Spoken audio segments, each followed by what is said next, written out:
The rain was falling in a relentless cascade as I walked along the desolate streets of the city. The night was dark and cold, the wind howling through the alleyways like a mournful ghost. I'd been working late at the office, lost in a sea of paperwork and looming deadlines. The only thought that kept me going was the promise of a warm cup of coffee waiting for me at the nearby Starbucks. The neon sign of the cafe glowed dimly in the distance, a beacon of hope in the midst of the storm. I quickened my pace, eager to escape the biting chill that had seeped into my bones.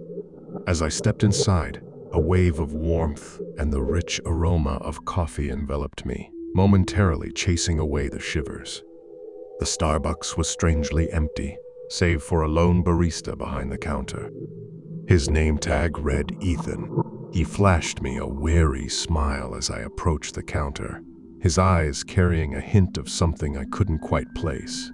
Wariness, perhaps, or something deeper. "Good evening," he greeted me, his voice echoing in the quiet space. "Hi," I reply, a small smile forming on my lips.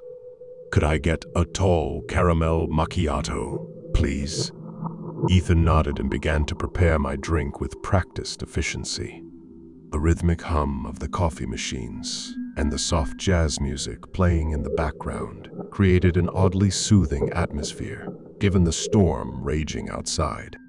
As I waited, I couldn't help but notice a series of old photographs on the wall behind the counter.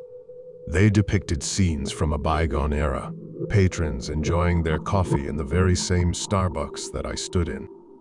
"Here you go," Ethan said, placing the steaming cup in front of me. I took a grateful sip, the warmth spreading through me like a lifeline. As I settled into one of the cozy armchairs near the window, I felt a peculiar sensation wash over me. It was as if the cafe itself had a story to tell, one that spanned decades. I couldn't shake the feeling that there was more to this place than met the eye. Lost in my thoughts, I barely noticed the arrival of another customer. A tall man with disheveled hair and a worn-out trench coat walked in, his steps heavy and deliberate. He cast a quick, almost imperceptible glance in my direction before making his way to the counter. Ethan greeted him with the same weary smile, and I couldn't help but wonder about the connection between these two individuals. The man ordered a black coffee and took a seat at a nearby table, his eyes never leaving me. I shifted uncomfortably in my chair, suddenly aware of the weight of his gaze. There was something unsettling about the way he stared at me, as if he could see right through my facade. I turned my attention back to my drink, hoping to shake off the feeling of unease that had settled in the pit of my stomach. The rain outside showed no signs of abating, and the occasional lightning illuminated the cafe in eerie flashes. With each bolt of lightning, I caught glimpses of the photographs on the wall, and a thought began to form in the back of my mind.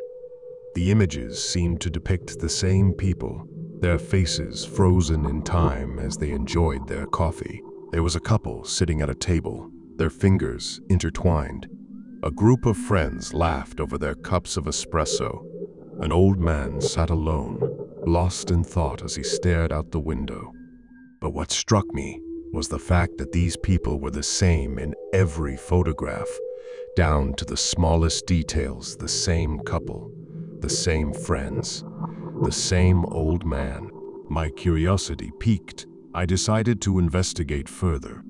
I approached the counter and struck up a conversation with Ethan, asking about the photographs and their origin. His smile never wavered, but there was a sadness in his eyes as he began to speak. "These photographs, they tell the story of this cafe and its patrons over the years," he said softly. "They're all part of the same community, bound by a shared history." He went on to explain that the man who had just walked in was a regular, much like the others in the pictures. He was known as the Watcher, a name that sent a chill down my spine. The Watcher had been coming to the Starbucks for as long as anyone could remember, his presence an enigma that had intrigued and frightened patrons for generations. "He's always watching," Observing, Ethan continued, his voice barely above a whisper. Some say he's searching for something he lost long ago. As I listened to Ethan's words, the pieces of the puzzle began to fall into place. The Watcher, the same people in the photographs, the odd sensation that had settled over the calf, it was all connected. I couldn't shake the feeling that I had stumbled upon a secret, the secret that held a power beyond my comprehension.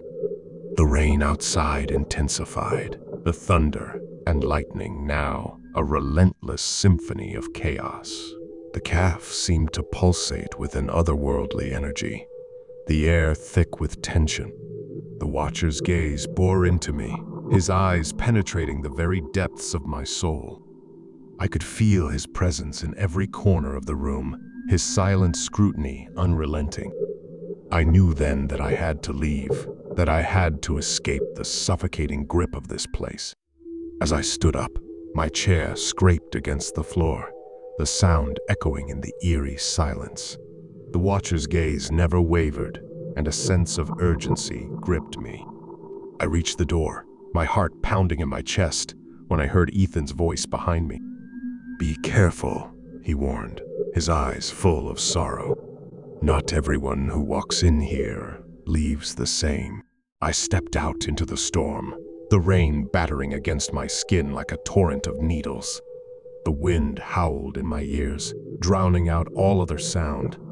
But even as I walked away, I couldn't shake the feeling that the Watcher's gaze still followed me, a weight on my back that I couldn't escape. Days turned into weeks, and the memory of that night haunted me relentlessly. The photographs, the Watcher, the calf itself, they were all etched into my mind, a puzzle I couldn't solve.